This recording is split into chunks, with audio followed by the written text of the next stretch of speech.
chicos, ¿cómo están? Espero estén muy bien. Oigan, ya sé que los tengo un poco abandonados, pero ustedes esperen porque los invitados que tenemos hoy tienen una agenda y están muy ocupados, pero miren, siempre se hacen tiempo para nosotros. Y justo ayer acaba de ser Día Internacional de la Enfermería, entonces, ¿qué creen? Que les tengo una sorpresa de invitada porque el día de hoy tenemos a la maestra Magda Sierra. Vean nada más, si este video no se vuelve viral, pero va a ser por ustedes, porque la maestra de verdad hizo un súper espacio en su agenda para estar el día de hoy con nosotros y compartirnos todo su conocimiento. Maestra, primero que nada, quiero agradecerle que se haya hecho el espacio y pues sobre todo que venga hasta acá para conocer y aceptar nuestra entrevista y sobre todo pues que nos llene de conocimiento a nosotros. Pues gracias a ti, Mari, por tu entusiasmo, porque la verdad sé que mi agenda es agua apretada, entonces el poderla acomodar, el poder ajustarte también a mis tiempos, mis horarios, pues la verdad es que te lo agradezco muchísimo y aquí estamos. Espero disfruten mucho esta entrevista. Cualquier duda en los comentarios ya saben y pues saben que pueden compartir el video y pues vamos a empezar. Obviamente, si hiciéramos un video o un podcast de la vida de la maestra Magda, nos llevaríamos pero así días, no horas, días mis niños. Pero el día de hoy vamos a hablar específicamente de un tema que yo creo que está mucho en auge y que también es importante que ustedes tengan esa visibilidad a futuro de lo que nos va a preparar como profesionales de la salud. ¿De qué estoy hablando? De la simulación clínica, maestra. ¿Y quién mejor que más experto que la maestra Magda para que nos hable? La enseñanza por simulación clínica es una metodología pedagógica en donde se lleva al estudiante a un contexto clínico controlado para que desarrolle las competencias necesarias en un entorno seguro, no nada más para el paciente, sino también para el estudiante, donde el error está permitido, donde podrá hacer para prepararlo para el escenario real, para que justamente tengamos menos incidentes de errores con el paciente. Esa es la enseñanza por simulación. ¿Qué la motivó a especializarse en simulación clínica?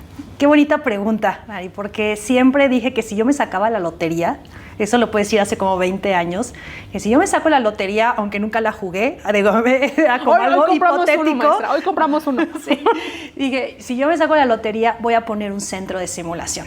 ¿Qué me motivó? Cuando yo era estudiante, hace como por el 2002, ayer, como por el 2002, realmente esta metodología, digamos, no es nueva, pero en nuestro país sí. O sea, es algo que ya es conocido en otras partes de Latinoamérica, bueno, Europa ni se diga, Estados Unidos, pero en México estamos todavía muy atrasados en la metodología aplicada ya de manera efectiva en los procesos educativos. Okay. En su momento, cuando yo estaba en la licenciatura, hubo un momento de reestructuración en la escuela. Yo soy egresada de la escuela del Instituto Nacional de Cardiología, en donde se introdujeron los simuladores. Y yo fui como esa primera generación de ensayo y error, de ok, tienen esto, ahora pues ocúpenlos, utilícenlos, ¿no? Utilícenlos. Tuve un excelente maestro de trauma con el que empezamos a utilizar los simuladores y me enamoré de la técnica y la manera de enseñar. Al mismo semestre estaba en tercer año de la licenciatura, entonces nos certificamos en ese momento en el PHTLS. Yo lo hice en el Central Militar. Wow. Entonces también fue, aunque la experiencia pues muy militarizada, con una metodología como era la simulación en ese momento, muy rígida, el error no está permitido, el instructor muy exigente, te gritaba, te humillaba, aunque mi curso lo tomé así, me dio la motivación para decir esto me gusta, pero creo que se puede hacer de manera diferente. Claro. Y yo nada más estaba en tercer año de la carrera. Después de eso, pues yo lo veía como algo inimaginable, la verdad, porque cuando uno ve el costo de lo que cuesta en un simulador, dije, no, por eso dije, me tengo que sacar la lotería. Y pues ya se convirtió como en un objetivo ficticio en ese momento, que hoy puedo decir que era mi sueño desde la carrera y que no imaginé que hoy pueda decir que tengo el grado de simulacionista que tengo hoy, ¿no? Y posterior a eso ya me empapé, me certifiqué BLS primero, ACLS primero de manera proveedor y yo seguía ratificando que era lo que quería hacer. Llego a la especialidad, yo soy generación 2009 del PUE, y ahí me certifiqué, pues obviamente otra vez en BLS, en PALS, en Reneo, en Stable, porque pues yo soy especialista en enfermería infantil. Entonces dije, esta técnica tiene un potencial enorme, pero no puede ser nada más para cursos de certificación. Claro. Obviamente, instructores de todo te topas en la vida, unos que sí te guían tu aprendizaje, otros que te estresan. Y yo estaba segura de que la simulación, ahí dices, ya me vi. Yo dije, yo quiero ser esa persona que guía el aprendizaje, por lo menos en un curso de certificación. Y estamos hablando como el 2009, entonces del 2002 al 2009, pues en esos 7 años perdí contacto en sí, porque yo estaba en ese momento ya me titulé, estuve en la clínica, hice la especialidad. Y al terminar la especialidad, cuando me pasan a coordinar la especialidad de cardio en ese momento, y se hacen las nuevas oficinas del posgrado en la unidad de posgrado en CEU, me tocó en mí esa transición de las oficinas en ese momento el ENEO a emigrar a la unidad de posgrado, pues se abre el centro de simulación de posgrado, el CECIP, y dentro de la coordinación nos invitan a algunos. Me tocaba recertificarme, etcétera, para ser instructor del CECIP, ¿no? Entonces ahí es donde inicio yo mi camino en la simulación, híjole, más o menos como por el 2012, no me acuerdo exactamente la fecha. Yo llegué a la especialidad como en el finales de 2009, principios del 2010, a la coordinación, y empieza mi camino en la simulación como instructor de la AJA. Wow. Ahí es donde inicia mi camino, primero como instructor de soporte vital básico del BLS, y luego fue de PALS, y ya posteriormente fue de ACLS. Nada más en la AJA, chicos, pues así. ¿Cree que hace falta todavía más enfermeros que se animen o que tengan esa motivación de ser instructores para certificaciones? Por ¿Hay supuesto. pocos? Hay pocos. Yo no estoy en el centro del CECIP, donde fue mi inicio. Luego yo emigré, ya estoy en otro centro, pero en toda mi experiencia de formación con varios centros, no nada más el que me formó, sino he tenido contacto con varios, sí somos muy pocos profesionales de enfermería. Y contar con las 3 disciplinas, todavía somos menos. Es un camino difícil no por el gremio, sino en general de estar manteniendo el estatus, es muy competitivo, entonces, y sí, faltaría mucho personal de enfermería que quiera el reto. Claro. Para estar, pues es que es caro, es arduo el camino, es una carrera también dedicarte a ser instructor, en este sentido de certificación de cursos. Que te puedo decir que ya en mi experiencia en simulación, ya dedicándome a la metodología de la enseñanza como educador en simulación, el ser instructor de la AJA me dio bases, pero cuando yo me certifiqué como educador, sentí que llevaba más de 10 años haciendo simulación de manera incorrecta. O sea, me dio las bases, pero hay muchísimo más. Por supuesto, porque en un curso de certificación no tienes el tiempo a lo mejor tan profundo para indagar la metodología y todo lo que implica basado en el error, el por qué se hizo, analizar cuáles son las consecuencias que tiene la toma de decisiones en un escenario. A fin de cuentas, en un curso de certificación vas a cubrir unos requisitos que tú estudiaste previamente en un manual, sí. Que tienes un requisito de al menos un mes haberlo tenido. Es decir, los contenidos ahí los tienes. Tú vas a ir a desarrollar la habilidad psicomotriz y te certificas, sales acreditado, qué bueno, si no, pues recursa, ¿no? Entonces realmente la metodología en sí de la enseñanza no tienes todo el momento para llevarlo a cabo. Que he comparado ahora mi manera de dar los cursos de ACLS principalmente, porque donde se utiliza más la metodología del análisis son en los avanzados, no tanto en el básico, porque la simulación es diferente. Okay. O sea, hay diferentes metodologías de simulación. Entonces, los últimos que he dado, ya después de mi certificación como simulacionista, los mismos participantes me lo han comentado, que qué bonita experiencia, a diferencia de uno hacerle nada más apegarse a lo mejor al manual de instructor, sino llegar más a fondo del qué consecuencias tiene la toma de decisiones y por qué hacerlo de manera correcta en el paciente.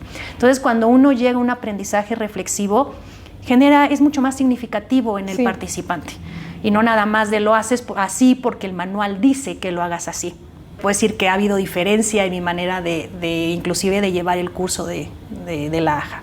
No, y aparte está bien porque, deben saber que durante posgrado van a tener que certificarse, ya sea BLS, CLS o depende hasta la especialidad, les piden 2 o hasta otros 3 más. Entonces sí es algo de lo que ustedes tienen que mentalizar y preparar. Yo recuerdo cuando tomé el BLS, sí, no fue una experiencia muy agradable. La verdad es que sí, no, tiene razón la maestra, creo que también influye mucho la parte del instructor y el plus que te dé más allá. Y todo aquí le voy a confesar algo, maestra. Yo lo reprobé la primera vez. Ay, yo lo había dicho. Pero no pasa nada. Y yo, que es válido, yo se lo digo a los estudiantes y a los participantes, es mejor sí. Volverlo a hacer, no pasa nada, o sea, el error está permitido, todas las experiencias son crecimiento, es decir, puedo identificar en dónde tengo que mejorar, lo repaso y lo vuelves a presentar. Como les digo, no es el fin del mundo, mejor en un curso de certificación equivocarse y no con un paciente, porque ahí sí no hay de otra. O sea, sí. ahí sí no lo vas a poder recuperar, sí, ¿no? Como en el curso de recurso. Exacto, no lo puedo reiniciar como un simulador. Eso es lo bonito de la enseñanza por simulación. Ay, maestra, ¿por qué no fue mi instructora? ¿Por qué no nos tocó con usted en ese día? No, y es que tiene razón la maestra. Ya la segunda vez ya iba un poquito más relajada y lo disfruté más, pero sí la primera vez no tuve como esa retroalimentación, solamente fue el error.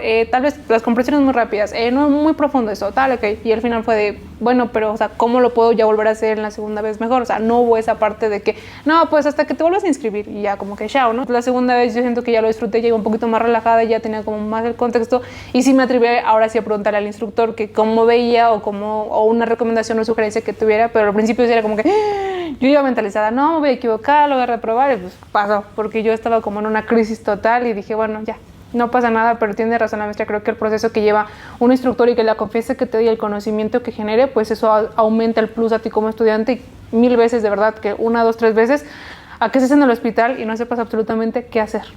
¿Cómo nace el diplomado Enseñanza por Simulación Clínica? Y aquí es para que pongan atención y ahorren la siguiente vez que abra, porque ahorita se nos pasó la fecha. Y lo tengo con cupo lleno, llenísimo. Ayer fue la primera sesión, iniciamos el domingo porque es modalidad mixta, ¿no? Sesiones sincrónicas, asincrónicas y una parte presencial al final. Y sí, un exitazo, afortunadamente. Yo espero que siga así. ¿Cómo nace? Bueno, dentro de esta trayectoria de que me gusta la simulación, pues fui capacitándome y te vas encontrando que no hay capacitación de enseñanza por simulación o es muy limitada. Prácticamente o la mayor parte de los cursos se da en áreas médicas, que fue el que yo tomé en general. Digo, es para personal de la salud, pero más hacia la parte de los programas educativos médicos. Entonces, con todo lo que yo viví en su momento de capacitación, porque el único máster que hay en simulación es en Europa, ¿no? Entonces aquí no hay una educación formal, como así decirlo, para ser simulacionista. Es cursos o diplomado, ¿no? Esto me apasiona, pues sí, pero siento que me faltan lineamientos. Por eso entiendo a tu instructor, no los culpo, pero es que uno cree, o sea, a veces digo, la AJA te da herramientas, tú cuando te haces instructor, tomas cursos, te da lineamientos, pero no tienes, y se supone cuando estás formándote como instructor, el facultado te retroalimenta en cómo lo estás dando. Pero ahora igual, partes del modelo del facultado, y si el facultado es estricto, pues tu modelo va a ser estricto. Te pegas. Exacto, o sea, ese modelaje que es parte de las teorías del aprendizaje y demás, porque existe el modelaje y también se ve en simulación que uno imita cómo se hace la técnica. El modelaje es uno de los procesos educativos que hay, pues igual imitas el modelo del facultado que te evaluó, ¿no? Para liberarte como instructor. Sin embargo, uno va entendiendo que no es la manera, o sea, hay mejores maneras de hacerlo. Y dices, bueno, de todas maneras, a mí yo hice el PHTLS, me gritó un militar y no me gustó que me gritara porque ni siquiera soy militar, pero aún así uno sigue ese patrón. O sea, quieras o no, somos producto de repetir patrones en una enseñanza que la mayoría de los que estamos ya a este nivel, pues somos resultado de una enseñanza tradicional que hoy los modelos educativos del siglo XXI nos dicen son completamente contrarios porque son de metodologías de aprendizaje activo. donde inclusive hay que tener al estudiante como centro del proceso, y hay varias metodologías como son la enseñanza basada en simulación, la enseñanza basada en problemas, el aprendizaje basado en proyectos, etcétera, que en conjunto pues hacen un proceso de enseñanza dinámico para el participante. Entonces, es decir que la simulación es un todo en todo el proceso educativo. Entonces, cuando uno va generando esta práctica, dices, no, algo me falta, ¿no? Algo. Entonces buscas capacitación, y el primer reto es, ¿y en dónde me capacito? ¿No? Puedes ir a Europa en el máster y te piden una estancia, a lo mejor si hay versiones en línea, ¿no? Estudias el máster, pero una estancia de 3 semanas. Dices, no, pues, ¿cómo pido en el trabajo que me les voy 3 semanas? No puedo, o sea, hay maneras que son incompatibles. A lo mejor si no hiciera otra cosa, ¿no? Pues me podría ir 1 mes, 2 meses a encerrarme en un centro de simulación en Europa y aprender, que sería, me encantaría, ¿no? Espero algún día lograrlo. Seguramente que sí. Entonces, buscando otro tipo de capacitación, encontré el diplomado, el único otro que existe, y fue bueno. No puedo decir que no, pero si yo ya teniendo la experiencia que tenía en simulación y compañeras que lo tomaron conmigo, que no tenían experiencia en simulación, la sufrieron. A mí se me hizo difícil, y teniendo ya cierta trayectoria en simulación, por lo menos en ese momento, mínimo como 7 años ya tenía de trayectoria. Ya. Y los que se estaban incorporando a la simulación, pues entendía su estrés, porque yo les veía, yo les decía, ¿cómo les explico?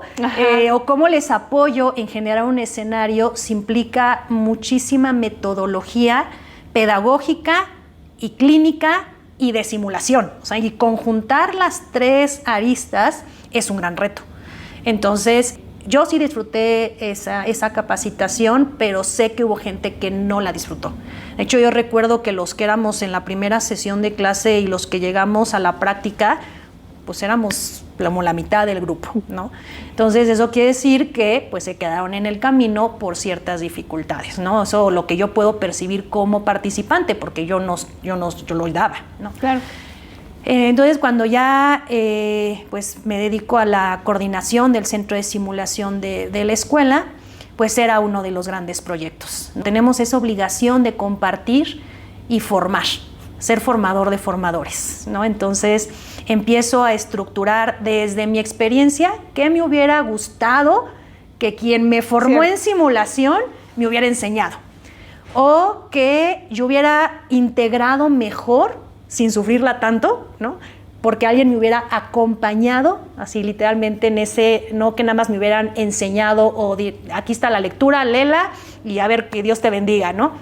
Sino que sí me hubieran llevado de la mano para poder aplicar la simulación.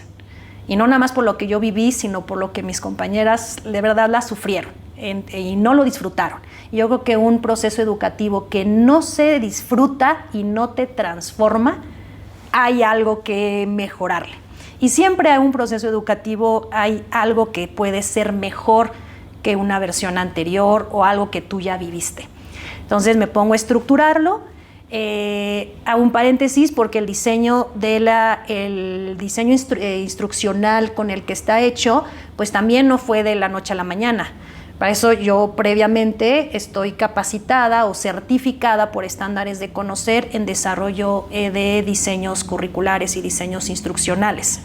Entonces, pues le puse todo. O sea, digamos que ahora sí hice una ensalada de todo lo que he vivido en mi trayectoria de la simulación, de ser docente, la clínica, y hicimos pues algo que creo que está muy bonito, y así nace el diplomado de simulación con una metodología innovadora, un modelo educativo, como se lo explicaba ya a los participantes, totalmente de una educación del siglo XXI. Me encanta la enseñanza digital, entonces también yo era certificada en metodologías de la enseñanza desde hace muchos años, formadora de formadores en tecnología educativa. Entonces tiene de todo, ¿no? El poder hacer que tengas una educación en línea que asegure el aprendizaje, no nada más de los contenidos. Eso cualquier diplomado o clase que doy en línea, ese es uno de mis objetivos. Que además tenga este acompañamiento del educador, por la mayoría son, en 90% de los participantes son docentes, entonces que tengan ese acompañamiento que a mí me hubiera gustado tener, el decirme, sí, ahora tu objetivo, pero ¿qué quieres que tu participante alcance? Porque es muy difícil hacer un objetivo académico y más cuando es un modelo por competencias. Entonces, hacer el indicador de resultado que te digan, sí, ¿qué quieres? ¿Qué tienes en tu mente? Y poderlo plasmar, porque siempre escribir en una planeación educativa qué quieres hacer es un gran reto.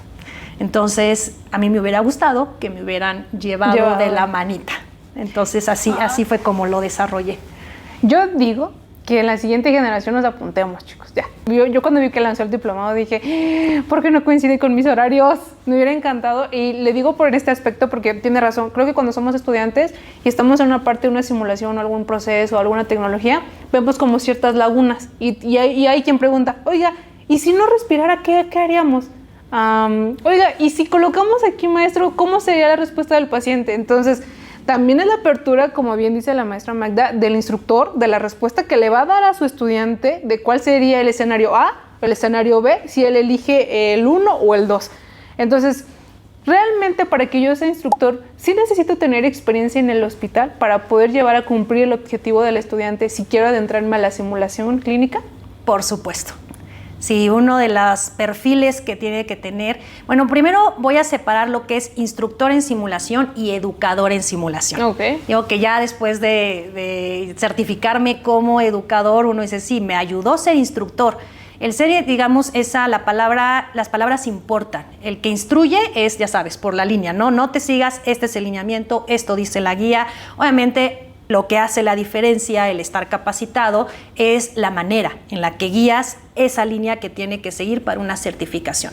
Cuando uno se convierte en educador o facilitador de simulación, la función es eso, guiarte y facilitarte tu aprendizaje.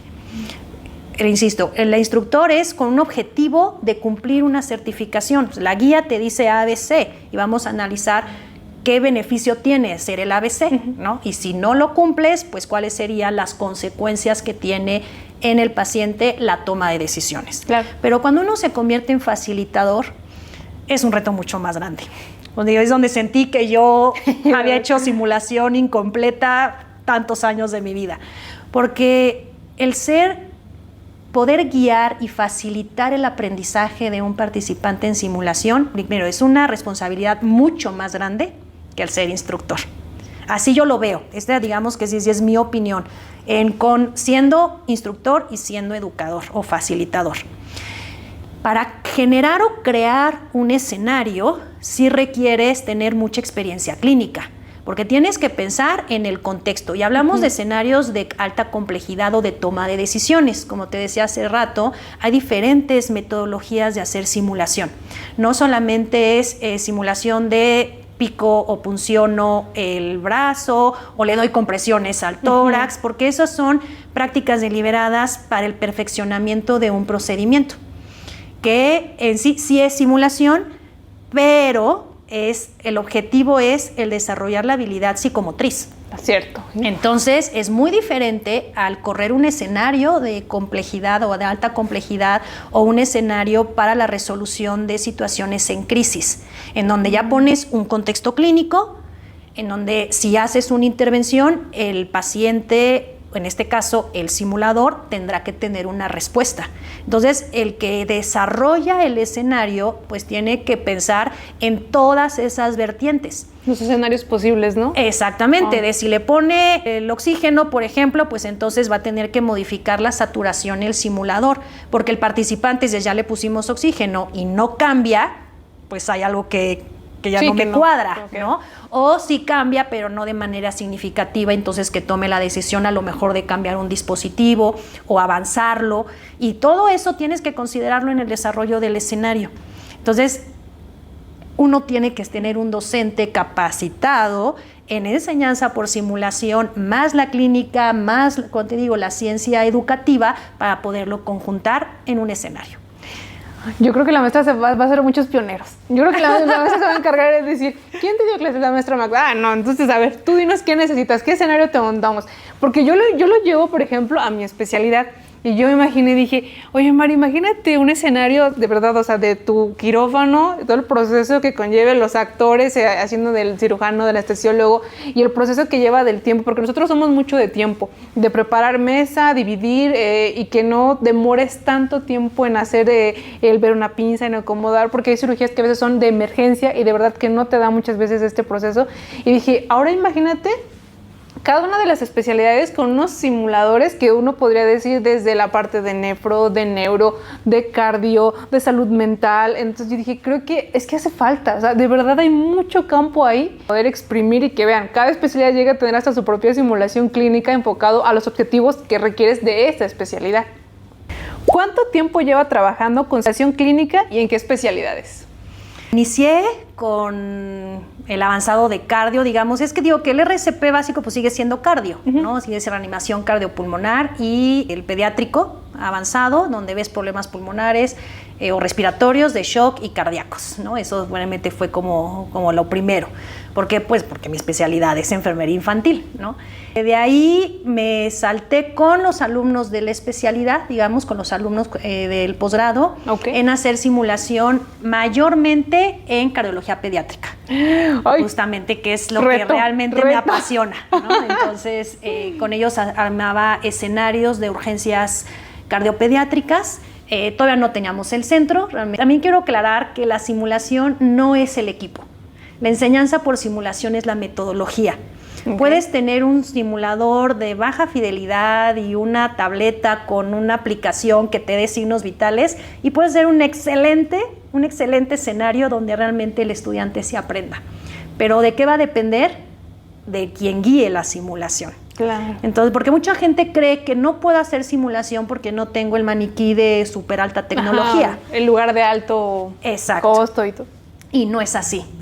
La tecnología nos ayuda, por supuesto, y que tengamos simuladores que lloren, que se quejen, que tengan diferentes ruidos por focos cardíacos. No, bueno, obviamente nos abre un panorama de generación de escenarios interminable. Lo que nos falta a veces es imaginación, ¿no? Y creatividad, sí, y tiempo para escribir el escenario, no porque esté limitado por la tecnología. Pero en sí la metodología no es la tecnología que nos ayuda, eso sí, insisto, sino llevarla de manera efectiva. Y uno de mis estudiantes, cuando empecé con simulación, al ver que sí había modificación en el aprendizaje, lo hacíamos en el aula, o sea, con un torso, porque teníamos siempre yo le llamo los maniquís, también por parte de este humanismo que no se pierda, todos tienen un nombre, ¿no? Entonces, eso es sumamente importante porque hay contratos que hay que firmar para entrar a simulación, ¿no? Ahorita, si quieres, hablamos de eso. Entonces, esta familia, una familia que donó una generación de cardiovascular en su momento, era una familia para dar RCP, que sí tenía, en ese momento era como muy buena, alta tecnología, porque te da una retroalimentación en tiempo real por los foquitos que se prenden, acorde a la calidad de compresiones y ventilaciones. Entonces, con esos torsos, realmente hicimos mucha simulación, tanto con el lactante como el torso. Entonces, y con una aplicación, una app en mi tablet, misma que yo conocí desde que soy instructor, entonces me dio lo suficiente, proyectaba mi aplicación, y la toma de decisiones, pues ahí le vas moviendo a la tableta, ¿no? Según lo que haga. Y así hacemos los escenarios, así fue como yo empecé, ¿no? Prácticamente en cardio, pues es a lo que me he dedicado, y bueno, cardiología pediátrica, que es mi pasión, pues es donde más he hecho escenarios. De hecho, de los que he escrito, en donde más tengo son de cardiología pediátrica. Sí. Yo vi lo de simulación, yo dije, oye, por si una versión de quirófano no estaría mal. Y dije, debería haber una. Entonces, imagínense, yo creo que tenemos el conocimiento, tenemos también las herramientas, pero hay que saber llevarlas a otro nivel, ¿no? También tener esa situación de poder plasmarlo y que un estudiante diga, yo aprendí gracias a esta simulación y pude desarrollar habilidades y cumplir el objetivo, y ya tomar una decisión en el caso de un escenario A o un escenario B. ¿Cuál debe ser la formación o certificaciones que consideren necesarias para alguien que quiera trabajar en este campo? Es decir, tal vez yo recién egresado, ya había algunas necesidades en mi hospital, o tal vez con los estudiantes que me manifiestan que buscan más prácticas en aquello, pero antes de yo tomar la iniciativa de que yo quiero llevar la batuta de esa simulación clínica, ¿qué me hace falta a mí? ¿Qué debo tener yo? Aparte del diplomado de la maestra Magda. Además. Pues la experiencia clínica, ya quedamos que sí es importante para que lo puedas integrar y sobre todo para que el escenario no tenga inconsistencias, que las va a haber. Ningún escenario sale perfecto a la primera. Hay datos que digas, yo no lo había considerado y es un dato que pidieron y pues a uno le va a ir modificando a veces, pues sí, pues es importante porque partes en hacer un escenario desde tu esquema mental. Y lo que hacemos en simulación es indagar el esquema mental de cada participante.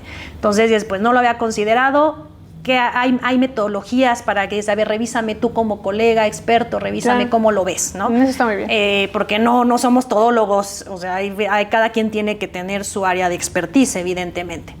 Primero que ganas, o sea, creo que el tener ganas es el 90% del querer alcanzar una meta, es querer hacerla.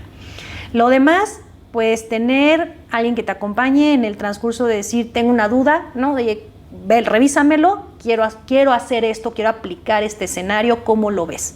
Creo que también esa cuestión de tener actitud, de las ganas, es no tener el ego elevado.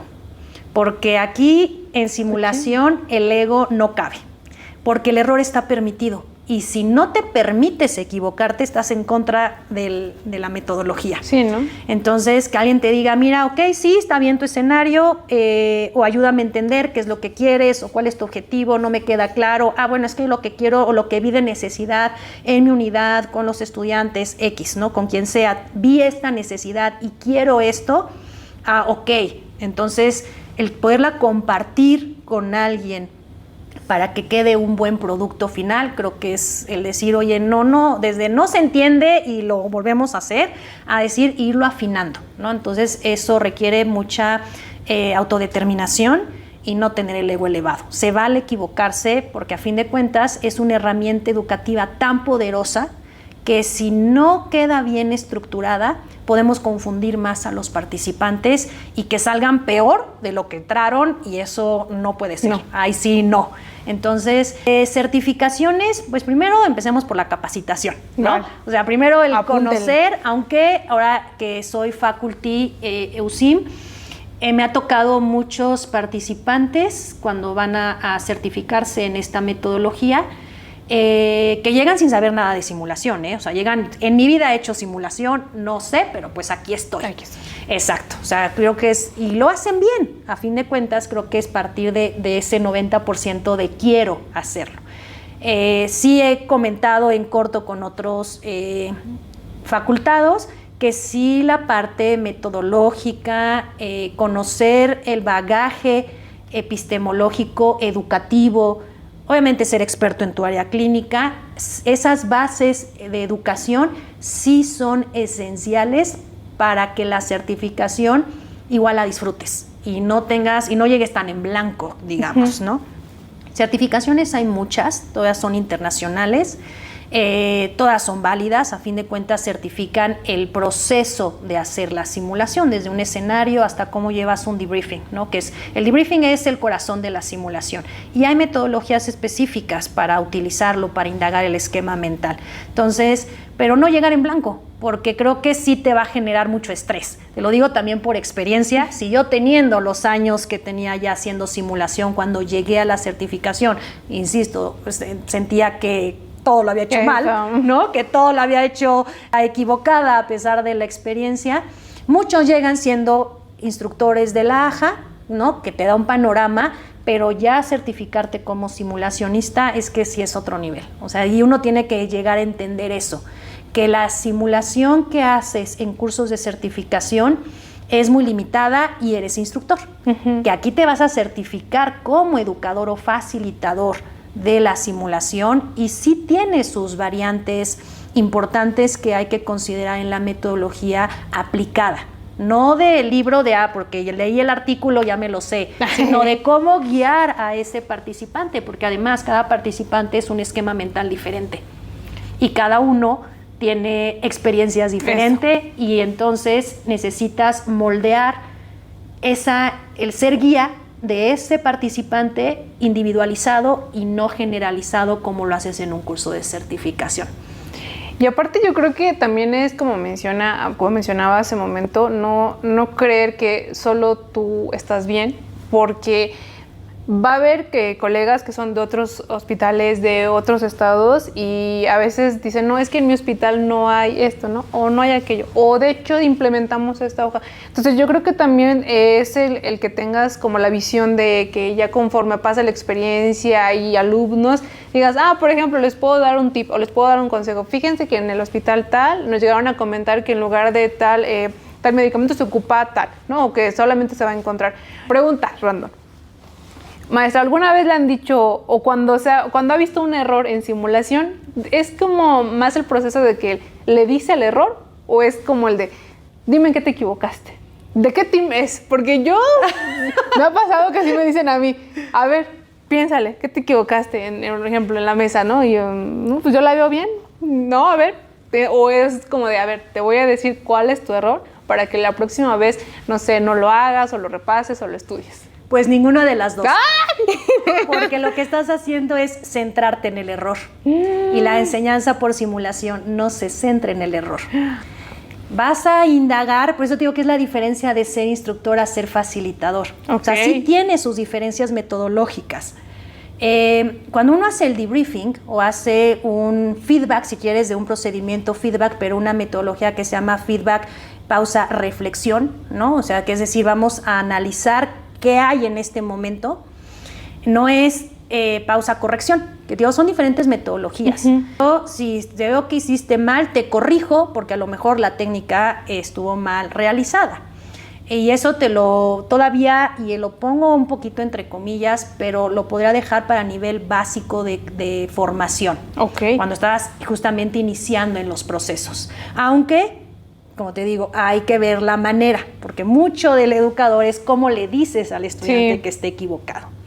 Cuando ya vas a un nivel avanzado de los últimos grados de la carrera, posgrado, vamos a analizar qué consecuencias tiene lo que hiciste, porque justamente partimos, tú me lo acabas de decir en la palabra clave, tú estás bien, yo estoy bien.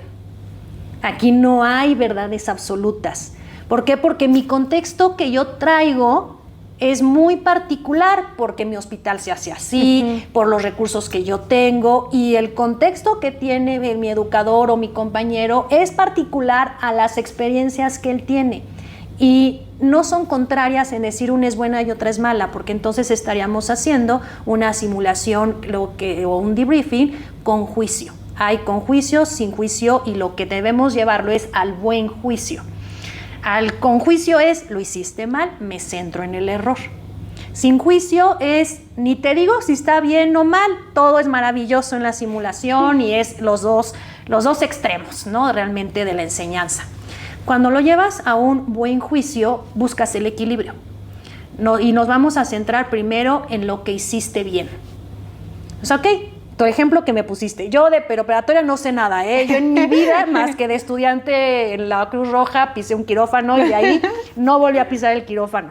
Pero bueno, tomando tu ejemplo de tu mesa, yo lo que te hubiera dicho como educador en ese momento, no te hubiera preguntado qué hiciste mal y date cuenta, ¿no? O de esta manera. O decirte dónde está el error, porque entonces no estás aprendiendo, te están instruyendo en hacerlo de manera repetitiva, sin error. Yo lo que hubiera hecho como educador, hubiera dicho, oye, primero, María, ¿qué hiciste bien en tu proceso? Explícame qué hiciste bien en tu acomodo de la mesa. Yo no te voy a decir, oye, tienes bien como checklist, ¿no? Porque yo como educador obviamente tengo que saber en dónde identificarlo, pero si te lo digo, ya no generamos un aprendizaje reflexivo. Vas a generar un aprendizaje repetitivo, totalmente conductual. Y por eso los modelos de aprendizaje sí importa conocerlos. Es donde te comentaba que si me preguntas que para hacer simulación que tengo este bagaje de ciencias de la educación, conocerme las teorías del aprendizaje y las teorías pedagógicas, tengo que conocerlas.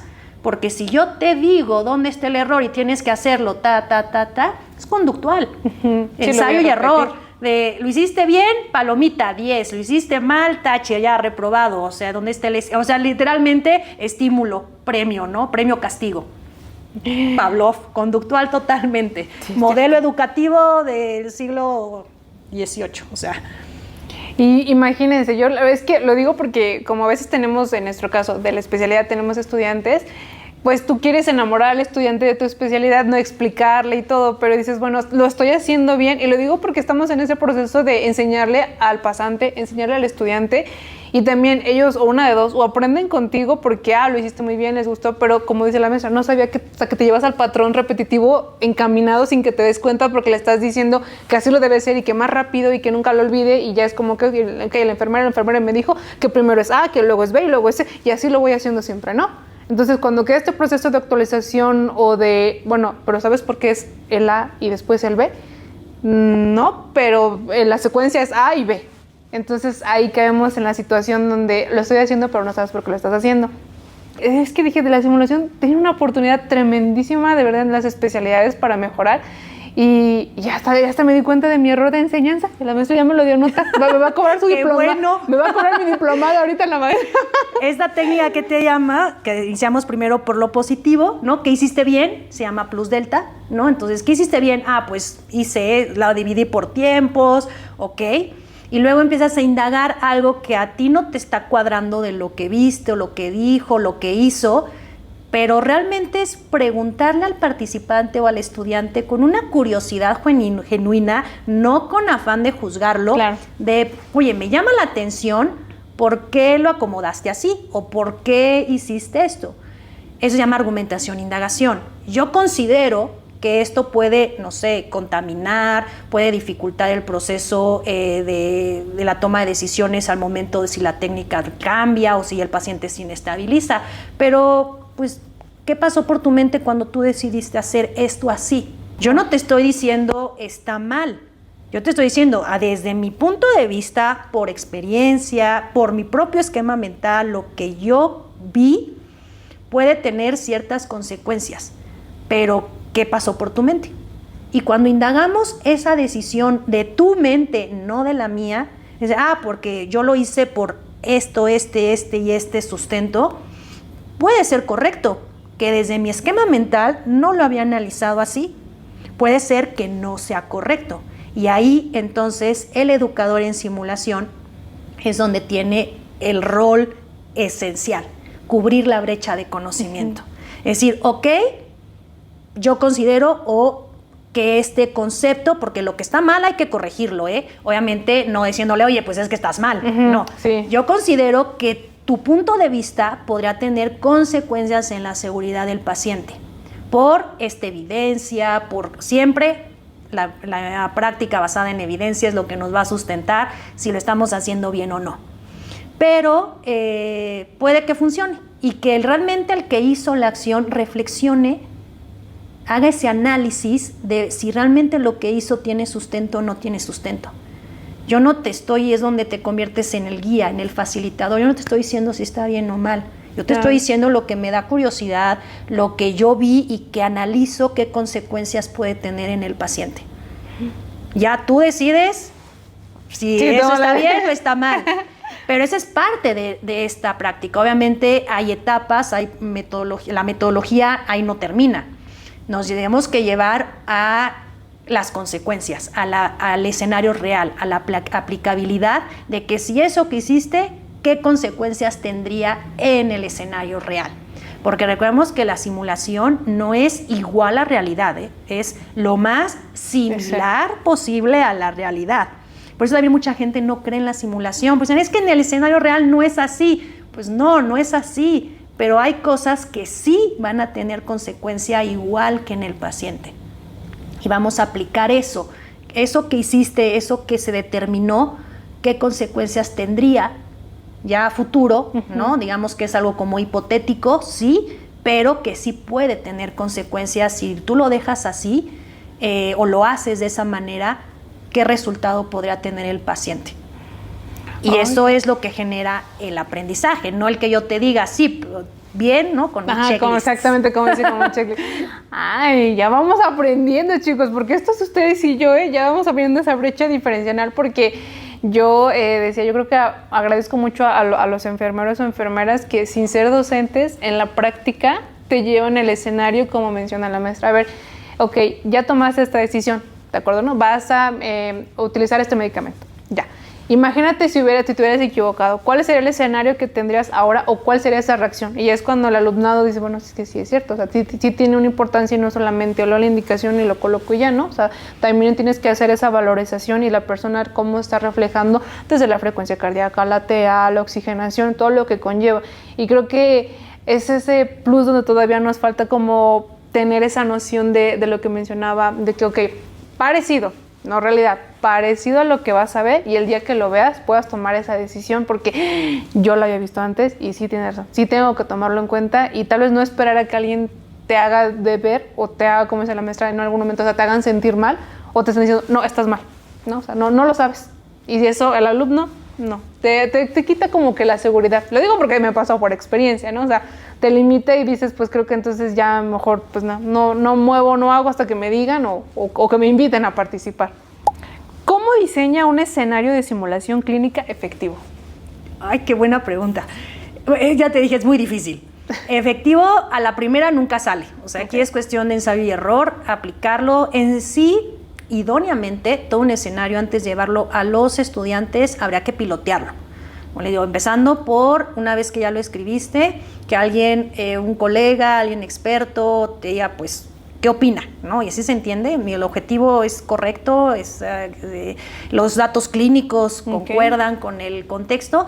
Primero, uno, lo que tienes que tener en mente es pensar en tu población. ¿A quién lo vas a aplicar? Porque no le puedo aplicar a alguien novato un escenario de alta complejidad.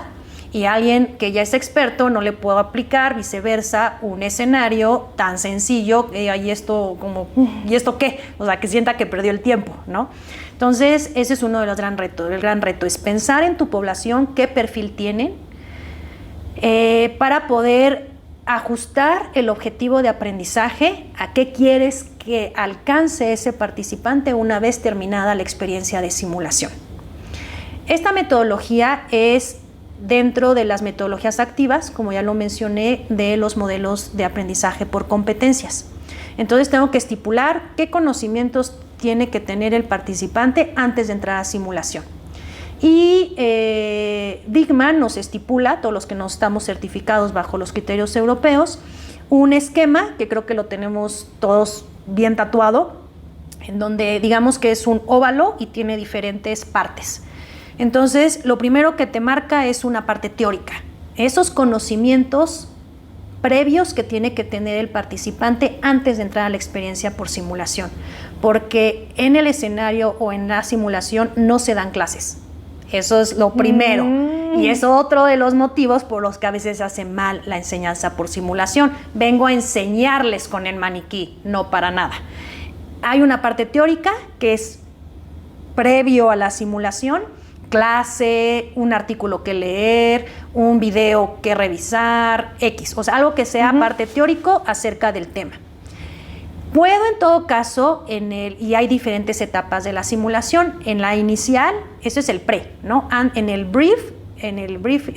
briefing, que es previo a entrar a la simulación, es como la manera introductoria. Puedo indagar, a lo mejor ahí con preguntas clave, preguntas estratégicas de qué tanto tienen de ese conocimiento. Nada más para visualizar, si yo no fui el docente que dio la clase o que le tocó la parte teórica, pues conocer el contexto de los participantes, qué tanto saben del tema, pero no es darles clase. Claro. Pues bueno, cuando se hacen los contratos, entonces yo tengo que estipular qué conocimientos, qué habilidades, destrezas y actitudes quiero que desarrolle el alumno. Entonces planteo mi objetivo general de aprendizaje, mis objetivos específicos y el indicador de resultado. Esta es la parte de la metodología de las ciencias de la educación, que para redactarlos utilizamos taxonomías, ¿no? La de Bloom, la de Marzano, la que cada docente se acomode, midiendo o estipulando el nivel de cognitivo que quiero llevar al participante. Todas estas taxonomías están divididas en niveles de desarrollo del pensamiento complejo. Entonces, dependiendo del verbo que ocupe en el objetivo, es a donde quiero llevar al participante. Pero, aunque el desarrollo de los objetivos hay una metodología, se pueden apoyar en la metodología SMART, no es la única, pero es la más ocupada en docencia. va a ser la planeación, la columna vertebral del escenario. Entonces, si mis objetivos están que no se entienden muy bien, voy a perderme yo como educador en simulación, porque estas son mi guía. Y el indicador de resultado es el perfil que quiero que alcance el participante una vez concluida la experiencia por simulación. Es decir, qué competencia tuvo que haber desarrollado. Una vez que estipulé eso, desarrollo el contexto clínico. Ahí estipulo si es de neuro, si es de cardio, si es pulmonar, si es de quirúrgico, ¿no? Obviamente estipulo todo el contexto, pongo los datos clínicos y me pongo a desarrollar, ¿no? Hay que hacer dentro de la simulación de manera, yo lo que hago, porque ese es como mi propio esquema mental, hago de manera simultánea el escenario y el recurso que voy a ocupar dentro de la simulación, como laboratorios, la hoja de laboratorios, la hoja de historia clínica, los signos vitales, pero no tienen que hacerlo así. Yo lo hago así por experiencia, para ahorrar tiempo y demás. Pero puedes hacer primero tu escenario y del formato del escenario plasmar todos tus recursos o elaborar tus recursos que vas a requerir para el escenario. Ahí sí es como amarrarse las agujetas, hay muchas maneras, mientras sea efectivo, ¿no? Y ya vas desarrollando el contexto, pero siempre teniendo muy claro cuál es tu objetivo de aprendizaje. O sea, eso no lo puedes perder, porque cuando desarrolles o apliques el escenario, es lo que te va a guiar, y va a guiar el debriefing. Entonces, eso sí o sí tienes que llegar a esas metas que tú planteaste como educador en simulación o como docente, ¿no? Okay. Entonces, eso... De hecho, cuando se hace el cierre de la experiencia, vamos a comprobar si se alcanzó o no se alcanzó el objetivo, ¿no? Entonces ya estipulas todos esos posibles comportamientos de ok, pero los comportamientos y las acciones van a depender de qué quiero alcanzar como objetivo. A lo mejor el participante puede haber hecho alguna intervención que no está relacionada con el objetivo, pues ya ni siquiera lo voy a discutir en el debriefing, no era el objetivo, aunque se hizo. Si es algo que hay que abordar, que fue algo que perjudica al paciente, se aborda. Pero si no, pues lo puedes dejar. No te da la vida en el escenario de simulación para abordar todo, ¿eh? O sea, tienes que tener muy claro a qué vas. Porque digamos que los tiempos son del brief, 10 minutos a lo mucho. Se hacen muchas cosas ahí. Okay. El escenario, 10 minutos, y el debriefing, 40, 50 minutos. Entonces, tener una hora 10, yo he hecho simulación de 1 hora y media con el mismo grupo, es agotador. Es agotador para los alumnos y para el educador. Y si vas a volver a correr el mismo escenario con otro grupo de alumnos, dices, bueno, el alumno ya se va a desayunar, descansa. Pero como les digo, el educador en simulación lleva 3, 4, 6 horas en simulación y a veces ni tomamos agua, es agotador.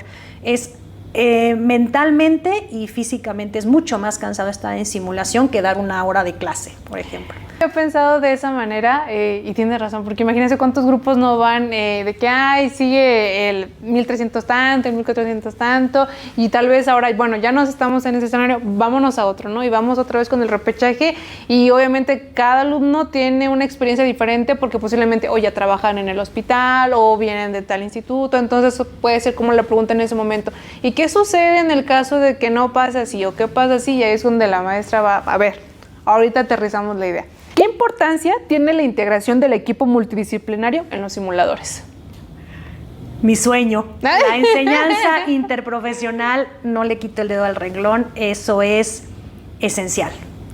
O sea, queremos que los futuros profesionales de la salud en general, a cualquier nivel, ¿no? Sean competentes.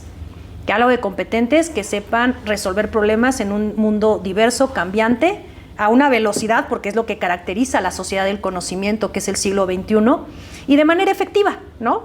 O sea, que sean eficientes, con calidad. ¿Y cuando les enseñamos a trabajar con equipos interprofesionales? Eso se enseña. Sí. Seguimos. Como le digo, esto en otros países sí se hace, sobre todo que tenga un centro de simulación, y lo daba, hoy di una conferencia en una universidad estatal, conmemorativo al Día de la Enfermera, y justamente les diga, ustedes que son parte de una facultad interprofesional, ocúpenlo. O sea, son privilegiados el tener a otros disciplinas, otras profesiones en el mismo campus, por ejemplo, ¿no? Porque eso es la realidad, a eso se van a enfrentar los profesionales. Así debe de ser, el poder llevarlos a escenarios en donde la toma de decisiones sea conjunta, sea colaborativa, donde se aprenda a trabajar de esta manera, donde todos somos responsabilidad de quién. Todas las áreas de la salud, el objetivo de su formación es el paciente. Cada uno en estas diferentes aristas, pero en conjunto es la atención a ese individuo único e irrepetible. Cada uno con su visión, pero que en conjunto potencializa la atención a la salud. Entonces es esencial enseñar a los futuros profesionales a trabajar de esta manera. A mí me cuesta mucho conflicto existencial de por qué no lo hacemos. Seguimos teniendo mucho celo profesional de si me toca, no me toca, es el área médica, es enfermería, es nutrición, es psicología, es odontología. Pues todos somos áreas de la salud. ¿Por qué no hacer un escenario en conjunto? Sería idóneo, porque también lo veo cuando estoy en cursos con otros profesionales, no nada más de simulación, sino de certificación de habilidades de la AJA. Los cursos que yo más disfruto es cuando hay equipos interprofesionales, porque obviamente todos fungen como líder, todos participan en la toma de decisiones, todos se responsabilizan del resultado y entonces ya no haces trabajo profesional, sino interprofesional, que es muy diferente, inclusive colaborativo, y que la toma de decisiones pues sea con un objetivo en común, el paciente. Claro. Es mi sueño lograrlo. Porque, bueno, yo creo que a veces sucede que en los escenarios es como de, imagínense que está tal, ¿no? ¿Y qué hace? No hagan caso, él está haciendo otras cosas ustedes, entonces se pierde ese lazo que decía la maestra, y cuando estás en escenarios de, pues en la simulación me acuerdo, creo que no hacía nada más estaba como apoyando o colocando. Entonces yo creo que sí enriquece más cuando tienes a otro profesional, a un fisioterapeuta, a la parte médica, al odontólogo, que te pueden dar esa visión que tal vez tú no ves y porque sí es importante. Y sobre todo porque todos tenemos un trabajo y un objetivo, como lo acaba de decir la maestra, que es la recuperación, la seguridad del paciente, ¿no? Al final del día todos hacemos actividades diferentes, sí está claro, pero el objetivo es uno y está ahí. Y él no va a estar pensando si nos llevamos o nos caemos bien, súper bien. Él va a querer que lo cuidemos y que salvemos su vida. Entonces, creo que también, ojalá llegue a pasar. Sí me gustaría. Yo también, Mari, le apuesto, no quito el dedo del renglón. No vamos mal, creo que vamos por buen camino en general. Nos falta mucho. Creo que, lo que he visto en otros cursos y trabajando con otros profesionales, es que ahí a enfermería nos tienen en un mal concepto. Sí, a veces no. Es un gran reto. Sí. Creo que hay cuestión todavía de escuelas, de la vieja escuela a la nueva escuela, de ideologías, hay choque generacional, pero las cosas tienen que cambiar. O sea, estamos en un mundo muy, muy divergente, cambiando rápidamente, entonces los procesos educativos tienen que acelerar el proceso de cambio. Ya no nada más hablemos de la educación del siglo XXI, así como aquí, no, llevamos un cuarto de siglo, o sea, estamos en pleno siglo XXI, no podemos seguir hablando, sí, para la educación que requiere el siglo XXI es hoy, y es a esta velocidad también tenemos que ir actualizando eso. Entonces, ahí vamos. Yo creo que sí. Aparte, invítense también ustedes, o sea, no se alejen. Si es como de, ¿yo puedo entrar? Claro, vas a participar. De hecho, estás en este proceso. De hecho, enfermería es partícipe en esto. O sea, entonces, creo que también ustedes, donde vean esas ventanas, digan, yo, porque donde uno empieza, todos le van a seguir. Entonces, eso ayuda mucho entre nosotros. ¿Cómo evalúa el desempeño de los estudiantes en un escenario de simulación? Bueno, hablar de evaluación, mucha gente cree que la simulación es solo para evaluar. Y lo que menos hago es evaluación. Okay. Empezando por ahí. A un estudiante no se le puede evaluar en simulación si no tuvo las experiencias suficientes para poder ser evaluado en simulación. Que conozca primero cómo funciona el simulador, o sea, que tenga esta interacción de reconocimiento del entorno, del centro de simulación, en dónde están las cosas. Literalmente es como cuando uno llega a un servicio nuevo. Tú como personal nuevo no te pueden evaluar cómo te desempeñas cuando acabas de llegar y ni siquiera sabes dónde están las cosas. No conoces la hoja, no conoces lo que se hace ahí. Claro. Lo mismo es en simulación, no te puede evaluar si no conoces lo que se hace en simulación, exactamente lo mismo. Sin embargo, los procesos educativos o ya llegar a esta fase de evaluación es información muy valiosa, porque ahora sí puedes con todas las herramientas decir, ok, ya no estás, ahorita ya no estamos en un momento de aprendizaje, ahora sí es un proceso de evaluación, eso se le aclara desde el inicio, ¿no? Como digo, hay etapas, dices, esto es un proceso de evaluación, ¿no? Ya no vamos a ver qué podemos aprender de la experiencia, ¿no? Sino ya te voy a evaluar, ya tuviste las experiencias suficientes, ¿no? Y entonces ya lo llevas al proceso de evaluación. También qué quieras evaluar. Como todo proceso educativo tienes que tener muy claro qué quiero evaluar. Quiero evaluar un procedimiento, si lo hizo bien, checklist, si hizo, se hizo, si hizo, no hizo, ¿no? Y ya. O quiero evaluar la competencia completa, ¿no? Pero para evaluar competencias, el modelo de competencias no es una evaluación sumativa. Es justamente si adquiriste o no la competencia, si está completa, si está en vías de desarrollo o está incompleta. Y entonces se hacen instrumentos como rúbricas, listas de cotejo, listas de observación, que tienen sus diferencias también metodológicas en la estructura, y hay que hacer el instrumento. Como todo instrumento que se va a aplicar, sobre todo para toma de decisiones, idóneamente, a veces los tiempos no nos dan, tendrá que igual ser validado igual por un colega, oye, ¿cómo ves esto? Okay. En los exámenes de grado, porque nosotros sí los hacemos ya en simulación, los de especialidad, es una metodología que hay, que es como un tipo ECOE, que es la evaluación de competencias clínicas, que eso aquí en México está más aplicado al área médica. Todas las facultades o la gran mayoría de las facultades de medicina aplican ECOE en simulación. Poca experiencia hay en enfermería. De hecho, si tú ves las publicaciones mexicanas sobre ECOE, prácticamente no hay. Bueno, en general de publicaciones de simulación en México no hay, realmente estamos muy, muy limitados. Otros países como Chile sí lo aplican, España por supuesto. Entonces, yo lo que hice, más que eso es una de las tantas líneas de investigación que tengo, ahorita estoy con una que mañana presento, de hecho, es evaluar la eficiencia de la metodología que estipulé para el examen de grado.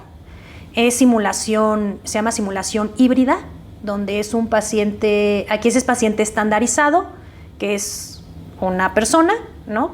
En donde se le hace una entrevista y las respuestas pues siempre deben de ser las mismas. Y para la parte de exploración física, nosotros tenemos un simulador que es un simulador de alta tecnología, que es el paciente cardiovascular, así se llama, es Harvey. Entonces, para la parte de exploración, según la historia clínica, que el paciente simulado, bueno, en este caso estandarizado, le dice al sustentante, pues ahora en la exploración física toda la semiología cardiovascular pues tiene que detectarlo y definir el problema, hacer los diagnósticos de enfermería, qué haría con esa persona, hacer la educación para la salud, identificar cuál es el mayor problema, etc., ¿no? Y todo lo que evaluamos de competencias a nivel del grado, ¿no? Claro. Entonces, esos son los momentos como mi top de evaluación, ¿no? ¿Qué instrumento ocupo? Es un instrumento que espero llegar a validarlo por expertos. Hay metodologías de investigación para validar estos instrumentos. Lo he hecho con diferentes miembros del jurado, no nada más de cardio, sino de adulto en estado crítico. Pues, la maestra Mago ha estado en estos escenarios, a mi amigocha Mago, los tutores, ¿no? Yo como coordinadora del centro, el coordinador, para poder y hacemos correcciones, ¿no? Y ya lo hemos aplicado varias veces y ya nos da como el sustento para decir que ya está estandarizado por el número de aplicaciones que tiene esos dos escenarios, porque son dos los que tenemos, ¿no? Okay. Eso a nivel de especialidad. A nivel de pregrado, esa es la investigación que presento mañana, aunque no es de evaluación, sino más bien es de la percepción de los estudiantes de pregrado en su experiencia de simulación. A este grupo, que es de octavo semestre, que les di cuidados críticos, tuvieron 8 experiencias en simulación y ahí hubo un examen teórico, Como digo, siempre tiene que haber una parte teórica, Sí. entonces digamos que de la sesión de clase era una parte teórica donde estábamos todo el grupo y estandarizábamos criterios acorde al contexto clínico a revisar de cuidado crítico y luego íbamos al escenario de simulación, ¿no? Por equipos. Entonces, así durante todo lo que fue el seminario en el transcurso de este semestre, de enero a febrero, y ya se les evaluó, ¿no? Una parte teórica con un examen, ¿no? De reactivos y una parte práctica. Entonces, se evaluó también por competencias. Obviamente ese instrumento no está validado porque apenas es el primer grupo que lo llevo. Hasta el siguiente octavo semestre, o sea, en un año podré volverlo a aplicar. Eso es lo malo, que a veces te lleva los tiempos de que no es que, por lo menos en mi población de la escuela, pues es un grupo por semestre. Sí. También en la escuela de cardio, pues son una población pequeña, a diferencia de otras universidades que tengas el grupo, ¿no? Varios grupos de un solo grado y que puedas aplicarlo. No es mi caso, ¿no? Entonces, ese instrumento lo desarrollé por competencias, donde hay la parte que sí es necesaria, independiente, como que lo hice genérico, sin importar el contexto clínico, hay ciertas acciones que el sustentante debe de demostrar. Que le den una interpretación, por ejemplo, al deterioro clínico. Y que una vez ese deterioro sepa a qué se debe, qué datos clínicos tendría que identificar en la valoración focalizada y darles esa interpretación, ¿no? Entonces se evalúa el conocimiento, la habilidad de haber hecho, por ejemplo, la toma efectiva de tenos litales, la destreza de la interpretación, y así de cada rubro. Fueron 18 ítems los que se evaluaron ahí. Y para la parte actitudinal, que mucha gente cree que es difícil evaluar las actitudes, hábitos y valores, parte de una competencia, no es difícil. Nada más hay que estipular lo que quieres que actitud tenga. Conmigo fue trabajo en equipo, porque fue de parte de lo que trabajamos en la parte de los escenarios, trabajo en equipo, comunicación efectiva y conciencia situacional, me parece. No me acuerdo, eran 3 actitudes que si las cumplían no sumaban a la evaluación, pero en la lista de cotejo, ¿no? Pero al no tenerlas sí restan. Porque si tú no tienes una comunicación efectiva, un trabajo en equipo, una integración con el equipo, sí le va a perjudicar al paciente en un escenario real, sí le resta al paciente. Claro.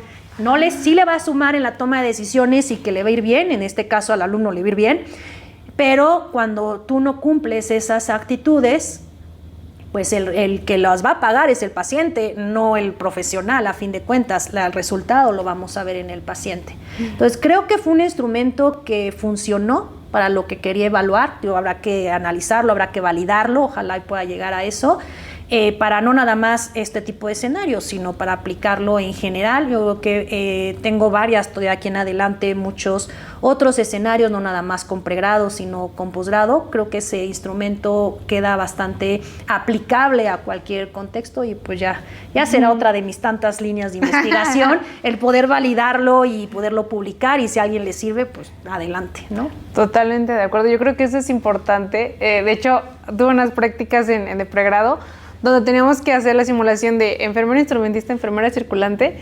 Y yo me acuerdo que cuando me tocó ser enfermera circulante, como que yo nada más hacía, ¿no? O sea, no tenía comunicación con mi amigo, con mi colega, y la maestra haciendo su check dice, oye, pero ¿te has puesto a pensar que en un quirófano no le vas a hablar a la enfermera instrumentista? O sea, ¿cómo no vas a comunicarte con ella? O sea, mientras él se estaba calzando los guantes, estaba esperando que tú cerraras la bata. Bueno, y dice, bueno, tú tampoco hablaste, tampoco le dijiste a ella como que, oye, por favor, ayúdame con el cierre de la bata. Comunicación efectiva. Ajá, dice, exacto. Entonces los dos estaban como que cada uno sabía lo que tenía que hacer, pero nunca se hablaron. O sea, imagínate cómo crees que en un quirófano. Yo pensé que lo estaba molestando, maestra. Dice, no, o sea, no. Y no lo ves hasta que no lo estás en ese ejemplo y te hacen ver ese error. Porque dices, bueno, yo sé lo que tengo que hacer, ¿no? Yo ya lo hice y ya está bien. O sea, sí, pero ¿y la otra parte? ¿Cómo sabe que está bien y cómo sabe que sí tiene lo que tienes o lo que te está pidiendo? O de hecho esa comunicación no verbal entre los dos, que se juega un papel importante, pues no existe, o sea, no hay nada. Entonces dije, sí es cierto. Y al final, pues si no, esos puntos nos perjudicaron porque no hubo comunicación, no se hablaron y nada más cada quien hizo lo que quiso y como Dios les dio a entender. y dije, bueno, sí, que su experiencia mejorar. Y ya lo digo, porque hoy en día no puedo, o sea, yo necesito comunicarme con mi enfermera circulante y cuando me toca circular es una comunicación. Las dos son en uno, porque si no, no funciona. De verdad es un caos el no saber o el querer yo interpretar, creo que lo que quiere, cuando tal vez ni siquiera me lo está pidiendo, pero yo estoy como asimilando cosas que pues se pueden evitar con comunicación efectiva. Y trabajo en equipo, sin duda, es en cualquier servicio y en cualquier área de un hospital. Durante una simulación, ¿cuáles son los errores que más notan los estudiantes o esos nervios que le manifiestan ya una vez que termina de que, ¿cómo ve? No lo sé, o tal vez no sé si han llegado como a esa parte del caos o el bloqueo en el momento? Ah, sí, totalmente. Inclusive he tenido desvanecimientos ahí en el escenario por el estrés. Primero, pues no me voy a sentar en el error, ¿verdad? Que en el error no es el eje de la simulación. ¿Qué nos podemos enfrentar si todo escenario de simulación genera estrés? Ya cuando salimos del escenario y empezamos esta tercera etapa, que hablábamos del pre, ¿no? Del brief, del escenario en sí, y ahora sí el corazón de la simulación, que es el debriefing. El debriefing, digo que nos lleva a partir de 40 minutos, hecho debriefing hasta de 1 hora aproximadamente. Empezamos, hay etapas. Esta es en la metodología en la que uno se certifica, hacerlo de manera correcta. Entonces, independientemente del método que ocupes, gran mayoría empieza con la identificación de las emociones. Algo que no estamos acostumbrados es reconocer nuestras emociones. También es cultural, es educativo, hay mucho detrás de el negar nuestras emociones, ¿no? ¿Por qué? Porque a nosotros nos formaron desde un punto de vista de eres personal de la salud, vas a atender a un individuo que sufre más que tú, tus problemas se quedan afuera, cierto. Eso otra vez producto de una enseñanza totalmente tradicional. Entonces, cuando tú estás en un escenario real y tienes un paciente que entra en paro, cualquier urgencia, en una sala, algo que tienes un montón de pacientes, ni siquiera tienen que estar graves, pero tienes 30 pacientes que atender, pues te genera cierta carga emocional. Uno puede decir que no. A veces cuando atendemos un niño, lo digo como pediatra, un niño grave, un niño con ciertas enfermedades como los procesos oncológicos, etc. Te genera cierta carga emocional.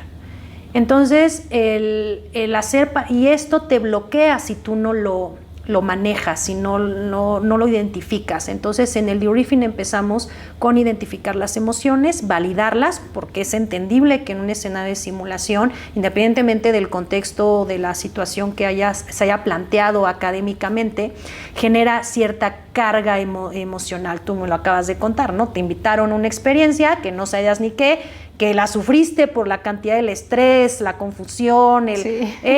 Son emociones que tienes que parar en su momento, ya una vez que acabó el escenario, identificarlas, validarlas, sin darles a entender por qué sí las están sintiendo, para que cuando estén en una situación similar, ¿no? O parecido en el mundo real, la vuelvan a sentir, la puedan controlar, porque las emociones nos bloquean totalmente. En un estrés máximo, como digo, te puede desvanecer, es decir, me siento mal, todos lo vivimos. Yo tuve también una experiencia así de una descarga adrenérgica muy severa en mis prácticas de especialidad, porque a mí en ese momento, yo platico, el escenario real era del niño quemado. Son de los escenarios más catastróficos y dolorosos creo que existe, ¿no? Entonces, es posible que en un escenario real pueda la emoción bloquearte totalmente, hacerte desvanecer, inclusive desmayarte, sí. ¿no? Entonces, hay que controlarlas, esas emociones, justamente para que cuando las identifiques en el escenario real, digas, necesito mis 5 minutos. Y es válido. Una de las herramientas cuando uno está en una situación de un manejo de crisis, también se capacita, se forma en la simulación, existe una de las herramientas de los 10 segundos, de no sabemos qué hacer, a ver, todos respiremos, nos alejamos un poco inclusive físicamente del escenario, de lo que vemos con el paciente, el quirófano, lo que sea, y saber qué tengo, a qué me estoy enfrentando. Son 10 segundos o menos en lo que mi mente se me puede despejar y yo pueda poner en orden mis ideas para tomar decisiones de manera correcta. porque las emociones, claro que nos pueden hacer equivocarnos y severamente. Existen, y está documentado en la evidencia, errores, como hay errores que se llaman errores en túnel, que estás enfrascado, que dices, el paciente tiene esto, y pierdes la visión de otros datos que hacen que el comportamiento y la respuesta humana del paciente sea otra, y que por lo tanto la toma de decisiones sea otra.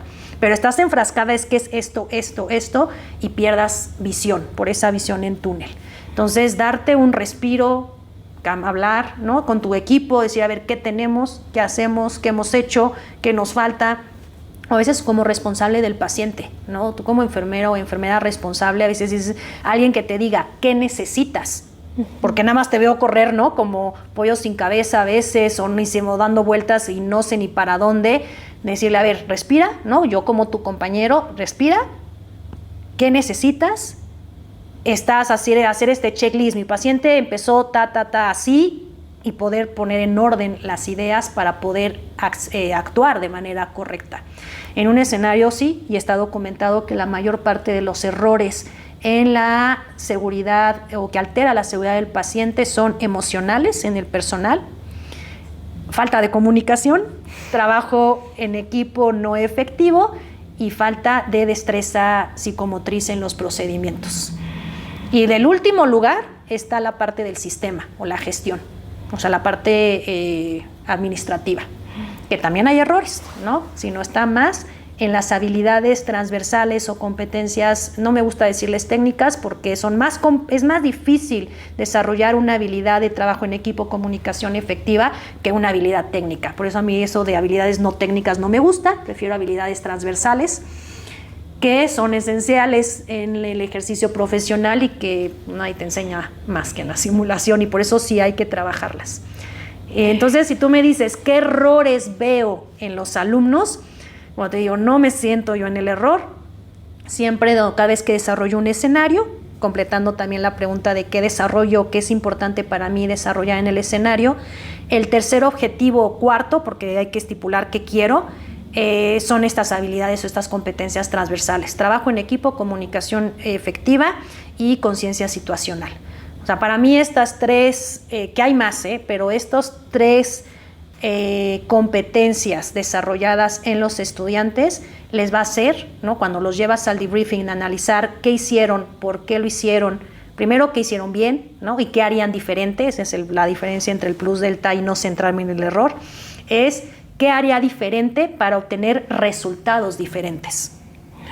Y entonces ahí sí es donde el debriefing es una delicia, porque se hace una diversidad de discusiones, porque el debriefing es eso, es una plática, es una charla, realmente es hacer esto, es veamos, vamos a tomarnos literalmente un café, qué se hizo bien. No te estoy diciendo yo que hiciste bien, tú dime qué hiciste bien, qué hicieron bien como equipo, qué hicieron bien. Indagamos con diferentes técnicas, diferentes tipos de preguntas, lo que a nosotros nos llamó la atención, que podría no ser tan óptimo, pero pues quiero saber si sí, porque tú estás bien, yo estoy bien, vamos a aclararlo. Y terminamos en qué haría diferente. Y ya realmente cada participante va a definir qué haría diferente en un escenario, ya sea simulado o en un escenario real, porque entonces ya lo llevamos al aprendizaje reflexivo y a la aplicación. Es cierto, sí he visto errores que dices, ¿de dónde? ¿En qué momento se le ocurrió hacer esto? Pero tú, dentro de esta habilidad como educador, en el debriefing, pues ya lo discutes. De, oye, me llamó la atención que colocaron, en vez de unas puntas nasales, te digo un ejemplo de todos los que he visto, ¿no? Me llama la atención que hayan colocado una mascarilla de reanimación. Ajá, ¿qué pasó ahí? ¿Qué pasó ahí? Ajá, cuéntame. Yo considero, no tengo que argumentar porque lo quiero indagar, ¿no? Yo considero que no, el dispositivo para las condiciones clínicas del paciente en este momento hubiera ocupado otro. No le estoy diciendo es el incorrecto. Ajá, evitamos todo lo negativo. Hay que buscar en las palabras de yo considero que el paciente no era el dispositivo que requería en ese momento, pero ayúdame a entender por qué tú tomaste esa decisión. Okay. Exactamente. Entonces, esos son de los errores. Es cierto que hay errores por el estrés, justamente porque en esa visión de túnel me ha tocado en varios alumnos que abren el cajón de dispositivos de vía aérea y sacan lo primero que se les encuentra. Y su respuesta es que no encontré otro y mejor esto que nada, ¿no? Ok, entonces, ¿estás seguro que esa visión de túnel entonces les enseñas a despréndete un poco físicamente del escenario, aléjate y amplía tu visión, respira, ¿no? Y amplía tu visión para que digas, tengo el dispositivo tal, mi paciente requiere entonces el que voy a sacar. Y entonces puedes ahí llevarlo a una reflexión de que, ok, obviamente es un dispositivo de oxigenoterapia, no digo que no, pero ¿qué consecuencias tiene esto si tú le aplicas eso en un paciente real? Y no nada más al paciente, sino al sistema. ¿Qué implicaciones tiene en costos, en retrasar el tratamiento? Analizar todas las consecuencias. Yo creo que el día de hoy ya aprendieron bastante, chicos. O sea, de verdad, y de hecho también yo, maestra, ya fue como, ahora ya tengo más herramientas para poder ayudar, mejorar y sobre todo incentivar a los chicos a la pregunta, ¿no? Porque muchas veces es que si me regaña, y si me equivoco, y si me dice, y a veces eso lleva al error. Porque oye, ¿por qué no me preguntaste primero?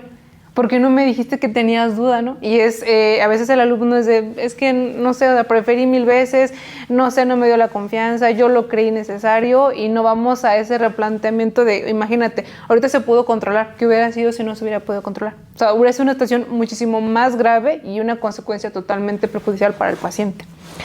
¿Cómo ve el futuro de la simulación clínica en la formación de los profesionales de salud? Yo diría que es el futuro, o sea, ya es hoy. O sea, el irnos, como le digo, en una enseñanza del siglo XXI, a aplicar esto para dentro de 10 años, no. O sea, ya es hoy y tenemos que adaptarnos. Grandes retos, muchísimos. Hay muchísima resistencia al cambio. Los que somos parte de la Federación Latinoamericana de Simulación Clínica, porque hay asociaciones, te inscribes, así como hay asociaciones de todo tipo, también hay de simulación. Ay. Entonces, los que somos miembro de la FLASIC, que es la latinoamericana, casi todos los jueves hay sesiones, ¿no?, de educación continua. Y justamente el jueves pasado era de cómo incorporar al currículum académico la simulación. Hablaron 2 expertos de facultades de medicina, ¿no? Pero pues dije, yo sufro de lo mismo, la resistencia al cambio. Ese es uno de los grandes retos, que la plantilla docente incorpore la simulación a su práctica educativa. Por esta metodología que es completamente innovadora, contraria al modelo tradicional, porque es mucho más fácil llegar al aula, exponer, dar mi tema con una serie de diapositivas súper aburridas, ¿no? No saber si la estudiante aprendió o no. Luego les aplico el examen, no aprendieron, es su culpa, no la del docente, evidentemente, ¿no? Sino es la culpa del estudiante por no estudiar lo que le dije que estudiara. Y ese es el modelo tradicional. Y eso es mucho más fácil que, además de lo que yo estoy dando, asegurar que el alumno aprenda para que cuando vaya a simulación lo aplique de manera correcta, indaguemos que si no lo hace de la manera óptima y busquemos qué lo llevó a tomar esas decisiones, y ahí va a detonar. Pues es que en el aula esto había inconsistencias o no me quedó claro, ¿no? Entonces, pues ¿a quién estamos evidenciando en sí? ¿Al alumno o al docente? Entonces hay mucha resistencia al cambio al aplicar la simulación a los modelos educativos nuevos. Entonces, cuando otras universidades de Latinoamérica, aunque los ponentes eran de México, de 2 estados, de aquí de la ciudad y de un estado, pues pasaron por lo mismo, y son 2 universidades o 2 facultades de medicina que ya tienen muy bien afianzada la enseñanza por simulación. De hecho, de las universidades más avanzadas en simulación en el área médica, lo comentan, dices, entonces, pues es el factor, el común denominador que tenemos todos al momento de incorporar la simulación. No me sentía tan mal, porque en general hay resistencia, pero pues eso tiene que cambiar. Sí, totalmente. Como les digo, no es el futuro, porque en futuro, ¿cuándo?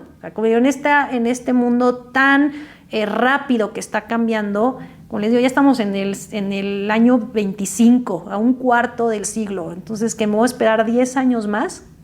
5 años, ¿cuánto sería el futuro? Pues el futuro es hoy. Y hoy hay que aplicarlo porque estos profesionales que están en la licenciatura, primero, segundo, tercer año, a punto de ser pasantes, están a unos meses de ser profesionales o que van a entrar a una especialidad. ¿Y qué pasa a veces? Porque yo lo he visto con los alumnos de especialidad, que todavía tenemos, unos dicen que ya no le echemos la culpa, pero todavía tenemos un poco del efecto pandemia. ¿Por qué? Porque son alumnos que tuvieron los primeros años de la carrera en línea. Entonces, que ahorita a 5 años ya están en el servicio social o están terminando la carrera, entrando a las especialidades y con una serie de deficiencias básicas en sí a nivel de licenciatura, que dices, ¿y ahora cómo solventamos eso? Que la simulación ahí nos ayuda muchísimo. El año pasado yo tenía un alumno, cuando vimos cardiopediatría, que es el segundo semestre, le dije, bueno, pues cargan a su bebé, ¿no? Algo para mí tan común. Claro. Maestra, yo nunca he cargado a un bebé. Y yo, ¿cómo de que no? O sea, un sobrino, ¿no? Aunque sea un bebé. Y pues no. Dice, es que yo no tuve prácticas de pediatría. Y obviamente no es culpa del estudiante. Obviamente fue el resultado de no tener los escenarios reales en ese momento cuando estábamos en pandemia. Entonces dije, ok, mis bebés de simulación, ¿no? Se llaman Daniela, Montserrat y Fernando. Todos tienen nombre porque es parte del humanismo de la simulación también. Entonces dije, pues ahora lo vas a cargar así. Lo vas a cargar así, lo vas a arrullar, ¿no? Y obviamente porque al simulador se le trata como si fuera un paciente real. Es parte de los contratos que decía. Son 3 contratos los que firmamos al inicio, entrar en simulación: confidencialidad, realismo y ficción. Entonces, estos 3 contratos es esencial que quien entra a simulación los tenga en mente. Entonces, esta parte de realismo, de tratar al simulador como si fuera un paciente real, entonces lo vas a cargar, es un bebé que se mueve, llora, no te digo, la tecnología nos ayuda, pero aunque no llorara o no se moviera, tienes que cargarlo así, ¿no? Y entonces todas esas que a lo mejor, como digo, no, para mí no son errores, son oportunidades de mejora, oportunidades de crecimiento, oportunidades de aprendizaje, las podemos solventar perfectamente en simulación antes de ir a un escenario real. Y tiene mucha razón, maestra, porque creo que a veces uno podría juzgar y decir, ay, ¿cómo no lo sabes hacer, no? ¿Qué no te lo enseñaron? Y a veces no nos ponemos de ese otro lado, de él o ella que dice, bueno, es que si yo te contara o supieras realmente, tal vez no serías tan duro o no me juzgarías tanto, y para eso están los simuladores, para que digas, ¿qué es lo que te falta? ¿Qué necesitas? A ver, dime para que se te haga 1, 2 las veces que necesites hasta que sientas esa seguridad y tú puedas manifestar dónde consideras o dónde ves, ¿sabes qué? Requiero volver a realizarlo o tal vez requiero algo más complicado por mencionarlo en otro avance, pero ya lo tienes. Creo que hay universidades que no tienen simuladores, hay universidades que están improvisando, tienen que trabajar con lo que hay. Entonces, como bien dice la maestra, siéntanse afortunados si tienen un simulador para ustedes practicar las veces que quieran y también, pues, sobre todo que lo lleven, pues, pues entre ustedes en equipo, ¿no? Creo que hay quien tiene más facilidad como en este proceso de la práctica, pues enséñale al que no. Y versus quien tiene esa teoría, pues dile, a ver, ¿en qué necesitas para poder mejorar también y que tú llegues a enriquecer esa simulación? Y no solamente como que nos sentamos y vemos al instructor y pues qué nos dice, ¿no? Chicos, pues el día de hoy, sinceramente, ustedes aprendieron demasiado. La verdad es que, maestra, yo creo que una segunda parte, por favor, porque no, claro no que es suficiente. Mari, lo que necesites, sabes que sí. Vamos a pedirle todo un día completo a la maestra y ya lo cortaremos por partes. Pero vean nada más, así, de lo que es la simulación clínica, que la maestra lo llevó a otro nivel, a un diplomado. Yo dije, o sea, ¿qué herramientas tiene? O sea, imagínate para llevarlo. Yo espero que la maestra me guarde en mi lugar para una segunda generación, porque dije, en esta se me pasó, pero cuestiones ahí que uno puede mejorar. Pero bueno, chicos, de verdad espero hayan aprendido mucho, se hayan motivado. Y creo que muchos de nosotros que ya tenemos alumnos, hemos tenido en este proceso estudiantes en el camino, pues tengamos una mejor respuesta para ellos cuando busquen nuestra ayuda. Y pues si les digo, acaba de pasar el Día Internacional de la Enfermería, entonces la maestra fue como que la superstar que dije, ay, acepto y todo, pero tenemos un regalo para ella. Espérense, tenemos un regalo para ella. La maestra trabaja en el Instituto Nacional de Cardio, es una eminencia. Las personas que le conocemos admiramos su trabajo, de verdad. No hay persona que uno diga, ¿cómo lo hizo? O sea, yo no sé cómo le da el tiempo para hacer tantas cosas a la maestra. Yo digo, a veces yo estoy muy ocupada, pero la maestra es otro nivel. Entonces, pues ya bien saben de qué instituto. Yo siempre he pensado que es un instituto que impone mucho, maestra. Yo cuando lo veo, yo digo, ay, es un monstruo de instituto, de verdad. Y aparte, imagínense, pediatra. No, o sea, de verdad, de lo que uno le da más miedo, la maestra lo logró. Entonces, pues le queremos regalar su corazón, maestra. Ay, qué bello. Su corazón. Muchas gracias, Mari. Para Qué que lo bello, tenga. de verdad. Yo lo hice. Sí, lo hice. Hermosísimo. Entonces, más lo voy a enmarcar. Entonces, para que tenga ahí un cardio, y la verdad es que motiva a muchos alumnos. Siempre que sale en temas de conversaciones de colegas, es que no, es la maestra Magda, ¿no? Es otro nivel. Yo creo que muchos de nosotros aspiramos a tener tanto conocimiento a un nivel donde podamos generar esa confianza al estudiante y poder llevar a otros profesionales a empapar y decir, es que sí se puede, o sea, sí lo podemos hacer. Tienes las herramientas, tienes a los colegas, de verdad, reúnete y ve lo que logras a otro futuro. Entonces yo creo que, como dice la maestra, no vamos a esperar a que sean 10, 20 años para que digamos, ay, hasta que tengamos un simulador con todos los... No, es que ya lo tenemos. Y pues sin duda, cuénteles de su diplomado, por favor, para las siguientes personas que se quieran inscribir el siguiente año, las fechas, la duración, y pues ya lo tengamos contemplado. Claro que sí. Además que es como les digo, la pasión que hice para armar el programa, creo que tienen que sentirse privilegiados porque está dado por la primera enfermera en México con el grado de Faculty EUSIM, ¿no? Es decir, todos los que somos facultados EUSIM en México, también somos muy pocos, pero era puro médico. Y soy la primera enfermera en México en tener ese estatus de faculty. Entonces, de los países de Latinoamérica que se lleva la metodología EUSIM, faltaba México en que fuéramos equipos interprofesionales y se logró, ¿no? Ese era uno de los objetivos del 2025, el que lograrlo, ¿no? Lograrlo a ser profesor facultado de EUSIM. Entonces, ¿qué es esta categoría, digamos? Pues que estoy certificada por Europa para ser formador de formadores, ¿no? Entonces, no nada más para dar simulación, sino para enseñar simulación, que ese es uno de los grandes beneficios que tiene este diplomado. Creo que también la experiencia, creo que el llevarlos de la mano y eso que yo me hubiera gustado, que a mí no me gustó de lo que viví, es, como les digo, hay un coaching personalizado en el transcurso, hay bloques de coaching personalizado en la creación del escenario, acorde al aprendizaje de cada participante, ¿no? O sea, me moldeo realmente a guiarlos, a facilitarles esta adquisición. Entonces, son 6 meses, son 200 horas académicas divididos en 6 módulos, más los 3 días de práctica en el Centro de Simulación de Aprendizaje en Competencias Clínicas de la escuela, que es el CEACS. Además de que estamos la próxima semana, cumplimos 80 años en la Escuela de Enfermería del Instituto. Este diplomado tiene en conjunto todo eso, ¿no? Ay. En conjunto, herramientas tecnológicas, enseñanza digital, enseñanza del siglo XXI y además enseñanza en simulación. Por eso creo que es el top de los diplomados. Sí, muy saturado, entonces es que como te digo, tengo esos 2 diplomados, el de cardiopedia de 7 generaciones a nivel internacional con una lista de espera de 2 años aproximadamente, más ahora el de simulación, créeme, más el centro, la coordinación del centro y pues actualmente inclusive estudiando el doctorado, entonces sí entiendo que Mari, por eso agradezco de verdad la agenda que te hayas ajustado a mi día, horario, porque yo lo entiendo, sé que soy un reto en eso, pero nada imposible, porque yo ya sabes, como te lo dije, lo que pueda colaborar, lo que a quien sea le pueda apoyar, pues no dude ahí en buscarme, ahí me encuentran, en el CEACS, está en el último piso de la escuela.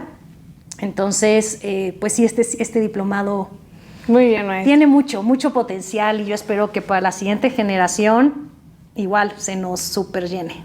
No, pues de verdad, muchísimas felicidades porque no es nada fácil y de verdad le agradezco mucho que aceptaron nuestra invitación, que estuve el día de hoy y sin duda sé que muchos alumnos la van a reconocer, muchos colegas también la van a felicitar y pues nos tenemos que volver virales, yo ya les dije. Y no me tengan miedo, es que a veces que tienen esa idea, es que me hace súper exigente, no, la verdad es que me encanta la docencia y lo que les pueda compartir, la verdad. Muchas gracias, maestra, de verdad se lo agradezco mucho y le digo, sin duda yo creo que vamos a tener comentarios por ahí. Igual cualquier duda o lo que necesiten, pues lo que les vamos a ayudar. Espero hayan disfrutado mucho la plática, saludos y pues feliz Día Internacional de la Enfermería. Hay que seguir creciendo y preparándonos profesionalmente. Ya tenemos aquí una gran guía que también nos ha apoyado y nos ha ayudado mucho y la seguiremos viendo también en un futuro, o tal vez ustedes la ven en algún diplomado o como ponente. También. Cuídense mucho, chicos, ya nos veremos próximamente, pórtense bien y pues que estén muy bien, descansen.